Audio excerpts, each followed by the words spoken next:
Olá, estamos aqui para a segunda entrevista e esta sim, então, vamos discutir um pouco mais sobre tecnologias apoiando as disciplinas online.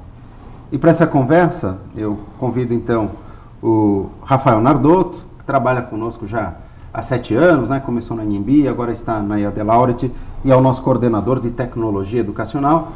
Douglas Coimbra, que também está há muito tempo conosco, trabalhou na Anhembi, agora na EAD Nacional, como coordenador de design educacional. Tá? Então, é uma dupla importante aqui para conversar um pouco e compartilhar seus conhecimentos sobre, em especial, como as novas tecnologias contribuíram. E aí eu peço até para o Rafael, nosso colega aqui, desses últimos 7 anos de experiência, que você tem tido uma atenção especial sobre as novas tecnologias e assistiu aí o desenvolvimento de soluções importantes. E aí a pergunta é: que oportunidades pedagógicas as tecnologias têm criado para a construção de disciplinas online? Bom, acho que a primeira coisa que vale ressaltar é que educação e tecnologia sempre andaram lado a lado. Se a gente parar para pensar, o próprio giz para a lousa é um tipo de tecnologia que acompanha a educação há tanto e tanto tempo.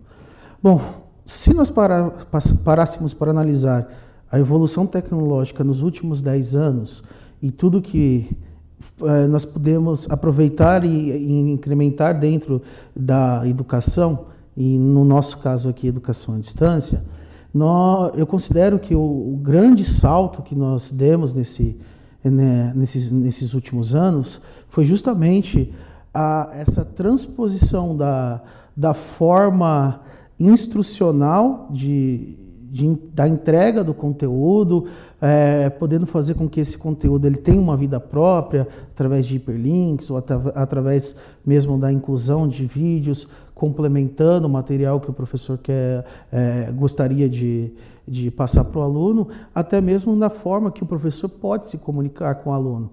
Vamos pensar assim, numa sala de aula tradicional, o professor ele vai ter o contato com esse aluno 1, 2 vezes por semana, naquele momento é a hora onde ele vai poder dar todos os recados, e ali ele vai ter que conhecer cada aluno para saber como, ou imaginar como seria o desempenho desse aluno dentro da disciplina.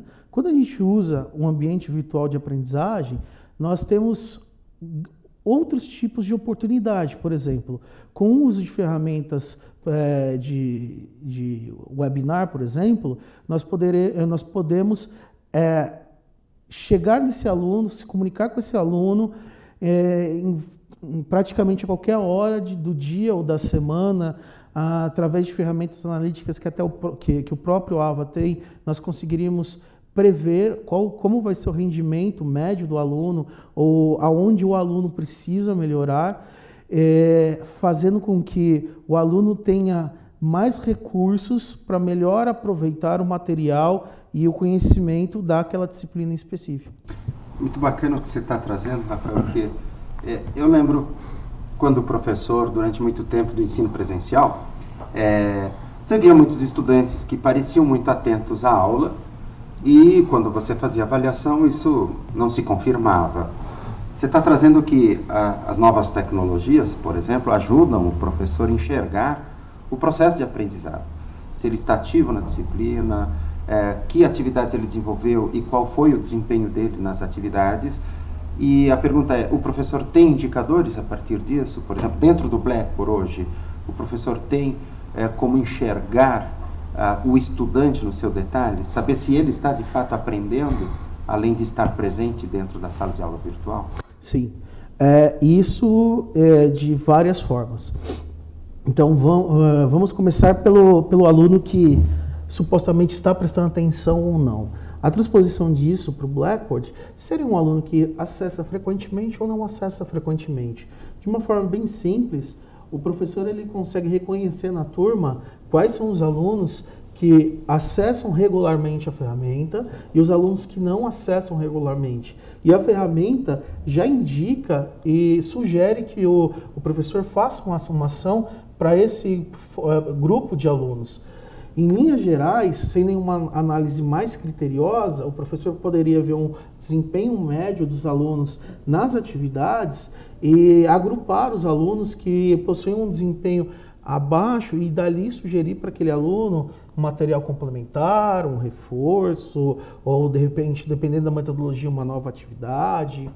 Existem formas também de avaliar se realmente o que o professor propõe como atividade para o aluno faz algum sentido, porque talvez a falha não seja nem no que o aluno aprendeu, mas sim como o professor perguntou. Então ele pode, inclusive, avaliar se as suas perguntas elas tendem a ser muito difíceis ou extremamente fáceis.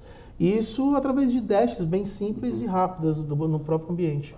Em termos práticos, né? Então, eu acho que é central de retenção, é isso? Exatamente, central de retenção. Que aí o professor clica ali e ele consegue perceber o desempenho dos estudantes e por aí ele já pode fazer alguma orientação, dar um feedback direto para o estudante que ele precisa prestar mais atenção. Confere? Exatamente. Bem, então acho que além disso, uma coisa que você traz, e eu vou perguntar para o Douglas, em relação, de novo, você me fez lembrar muito o papel do professor na sala de aula tradicional, né?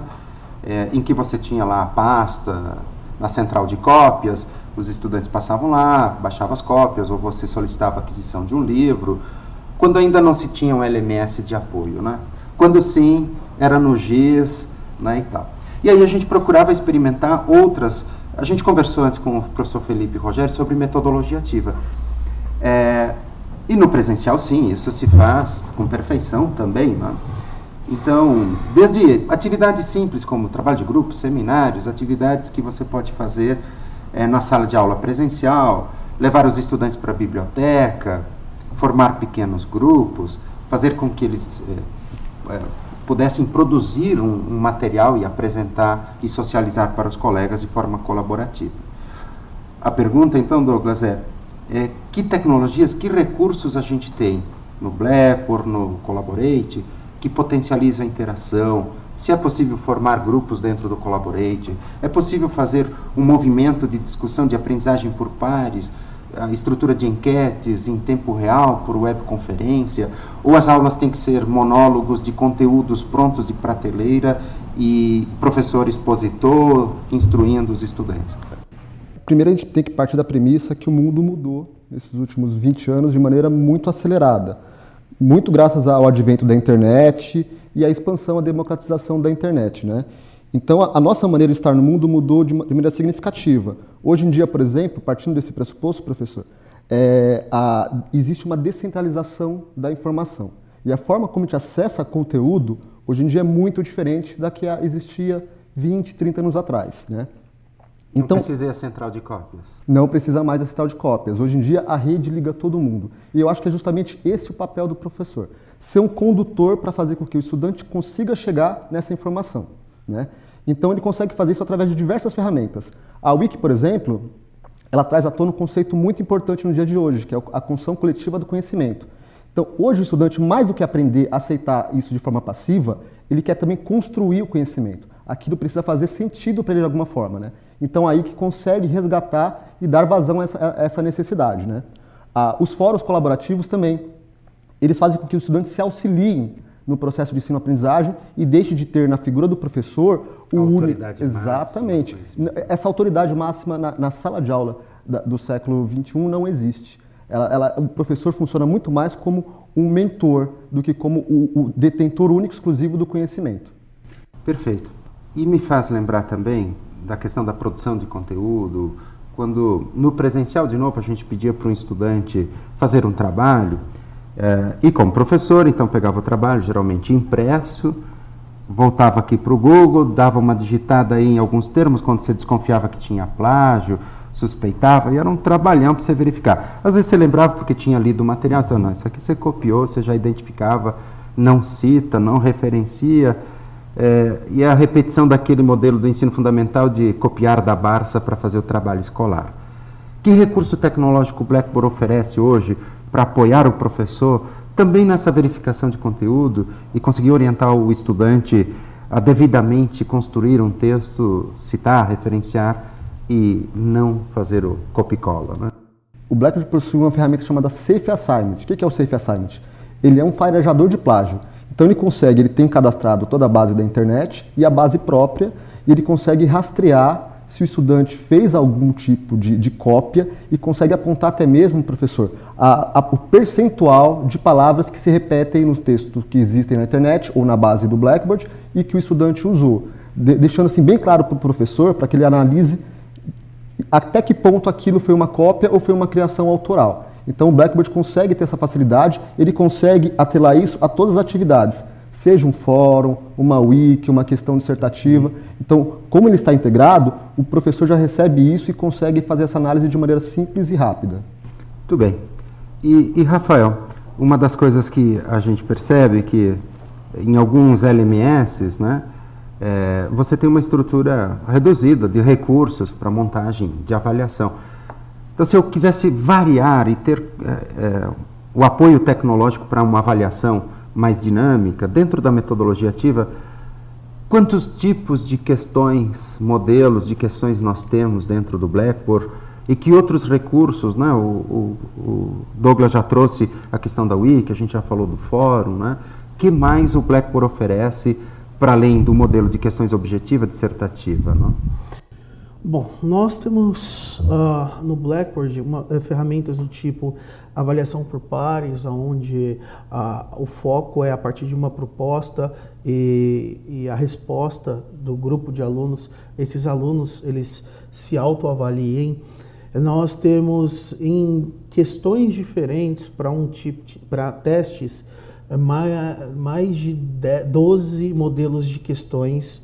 Nós temos ferramentas de wiki que podem trabalhar no modo de produção coletiva de texto, produção coletiva avaliativa, fóruns, blogs. Nós temos a própria ferramenta de Save Assignment. Assim, no todo, nós temos mais ou menos 30 tipos de possibilidades quanto à avaliação. Legal. Uma coisa que, sempre que a gente conversa com alguns colegas da educação à distância, é recorrente o tema. Escalável ou não escalável? Eu posso implantar isso e consigo atender vários estudantes? Porque uma questão que a gente resolveu, eu queria que você contasse para a gente, o fórum é escalável? Se eu tenho muitas participações, quando eu vou corrigir as participações de um estudante, eu tenho que procurar dentro do fórum? Então explica para a gente a solução que tem. Se eu faço um blog, o blog toma uma proporção gigante, o professor perde o controle da avaliação. Se eu quiser identificar quais as participações do Rafael para poder avaliá-lo, como a tecnologia apoia o professor nessa escala de muitas participações ou de muitos estudantes dentro de um mesmo ambiente, interagindo e construindo a avaliação ali que o professor precisa fazer? Bom, o fundamental sempre é que a tecnologia ela é o apoio e não a exclusão da pessoa. Então, todo o segredo para você trabalhar em escala é você ter um processo muito bem definido. E, nesse caso, é o processo pedagógico. Da forma que nós a metodologia que nós usamos para esse tipo de avaliação, ela favorece a organização da informação. Uma vez que os alunos eles contribuem, não vão criar situações totalmente fora do contexto, como nós já vimos em alguns outros lugares.